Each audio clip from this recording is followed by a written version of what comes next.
Hi, I'm Sandras Phiri. I'm the CEO of Africa Trust Academy. We are leading the trust movement in Africa. Today we're going to talk about mission statement. So your mission is what Napoleon Hill would call your chief aim, or Stephen Covey would say begin with the end in mind. It is what you really want to do in life in order to have a big impact, or you want to improve your life, or you want to just have more fulfillment.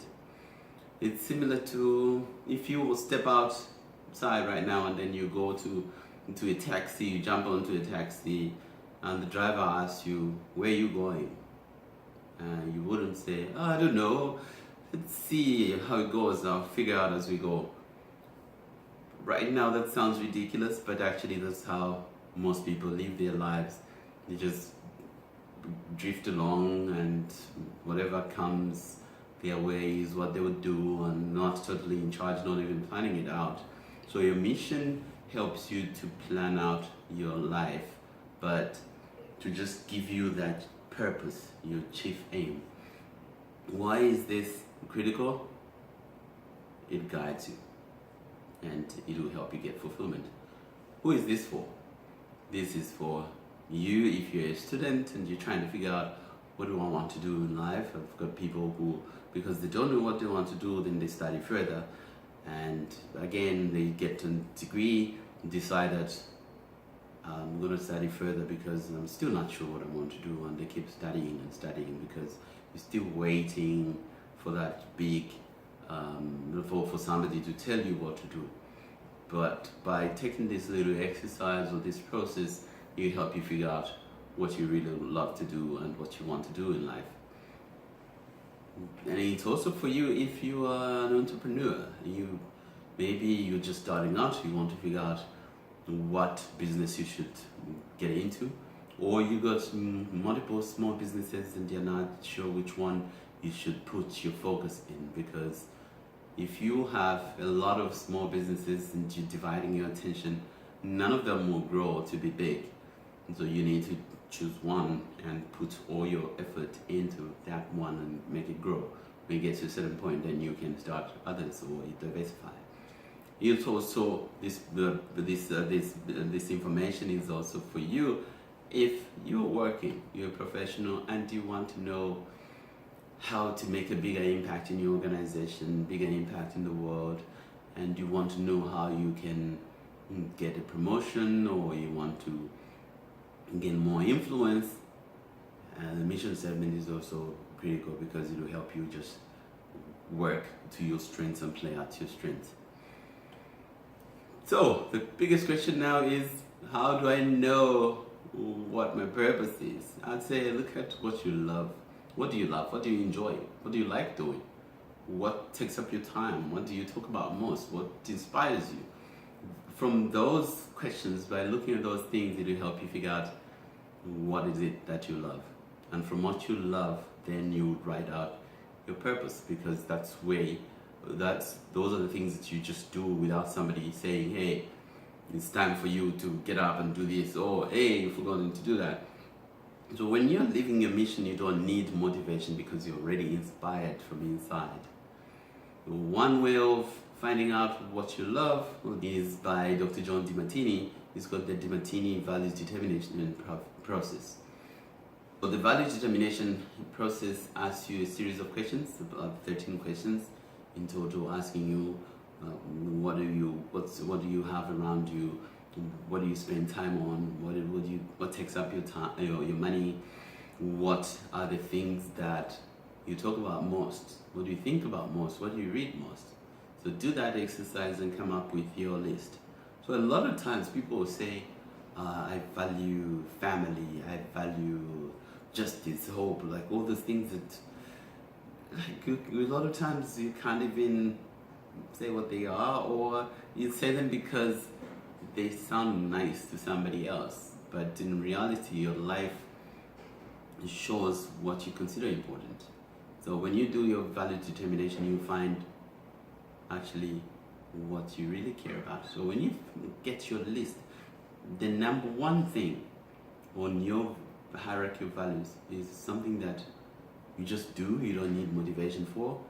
You just do, you spend money on, you already certified to be that, and the conflict comes in that people think that, well, I love entertainment and entertainment is number one and family is number five, for instance. This is wrong. No, there's no judgment on values because of that. Entertainment, that's your chief aim. Or you could be now to find out, which we'll take in the next videos, that from what you love, how can that be of value or of service to other people? As long as it's serving some other people, those people will pay for that because you're solving a problem for them, or you're inspiring them, or you're helping them get what they want. Okay. Then another question that you could ask is, if you had all the money in the world and you didn't have to worry about survival, what would you do? Most of the people that I ask, they say, I would take time to just relax and do nothing, go on holiday and rest. Great, that was fantastic. Now when you're done resting, when you're done doing nothing, what are you going to do? Because you can only do nothing for so long, you get bored. What would you do? You find that most people want to help someone, they want to coach, they want to inspire, they want to give to less privileged people. And then what's critical is to find out now, what will you be doing in that kind of help? It's Monday morning, you're getting up in the morning, you're going to work. What will you be doing? What is your role? Okay, that helps you figure out the things that you just love doing, whether you got paid or you didn't get paid.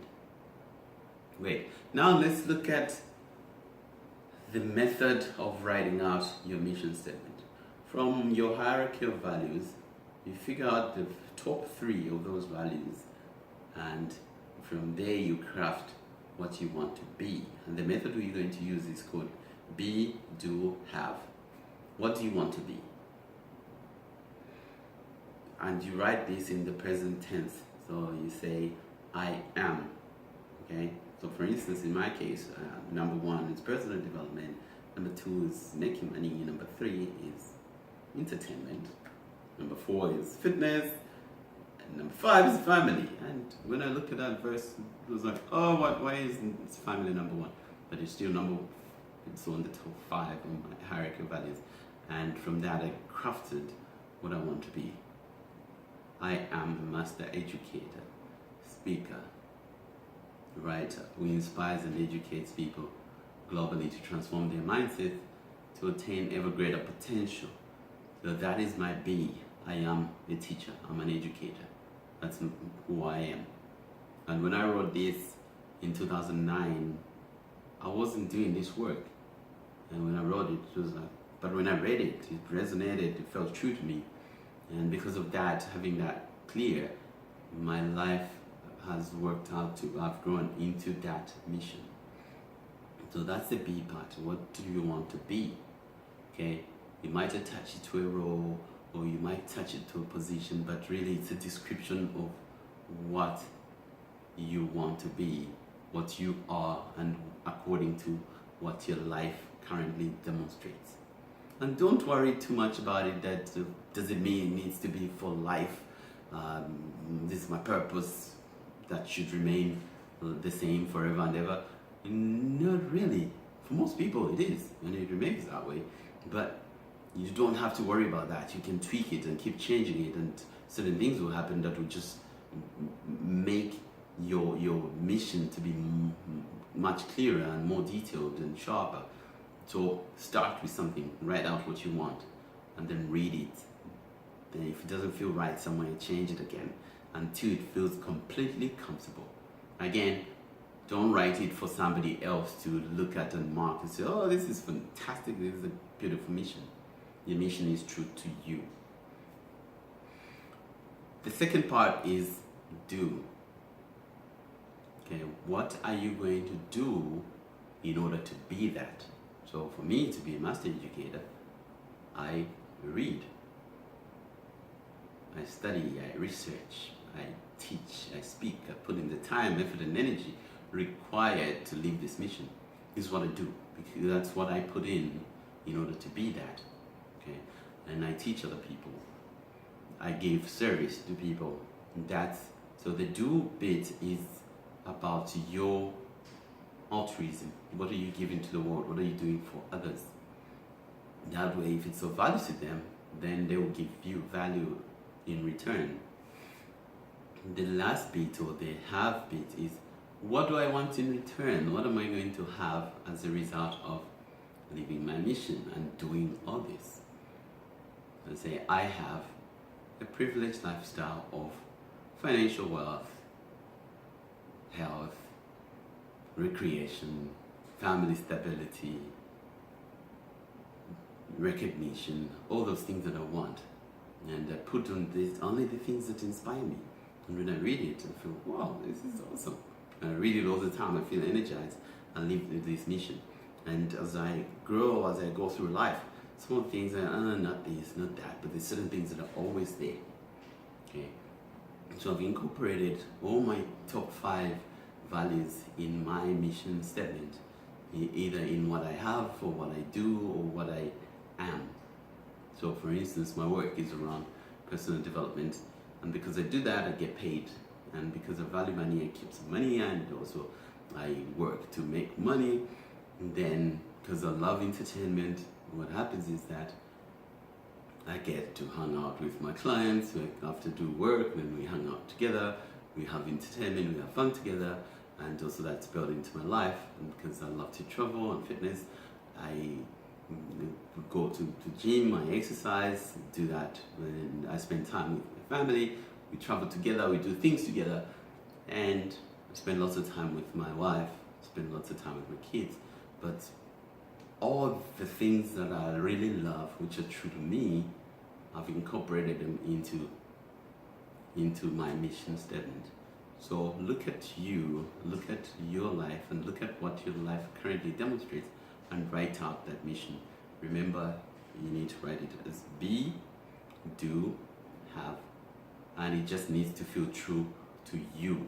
You don't need to write it for somebody else. Then as you go, revise it, tweak it, and for now, don't worry about the how. Sometimes what you want feels like it's in conflict with how to get it. So for instance, I had travel on my values as well, and I was thinking I want to make money, but I want to travel. How do these two go together? If I'm traveling, it means I don't make money. And okay, how about I travel and make money? So I get paid to travel. I get to go places and to do work, and get paid to go there and to do work there. And that's how I wrote it, and that's how I designed it. And still, when you get to a point where you're feeling like it's conflicting, don't think either or, think and. I want to have this and this, as opposed to I can have this or this. You can eat your cake and have it, or have your cake and eat it, or whatever it is. Okay? Then read it all the time and tweak it. And then with time, you start to get other people, connecting with other people, and finding out information that helps you on the how. Alright, so now I encourage you to do the little exercises. Go to drtimartini.com/values and do your value determination. Use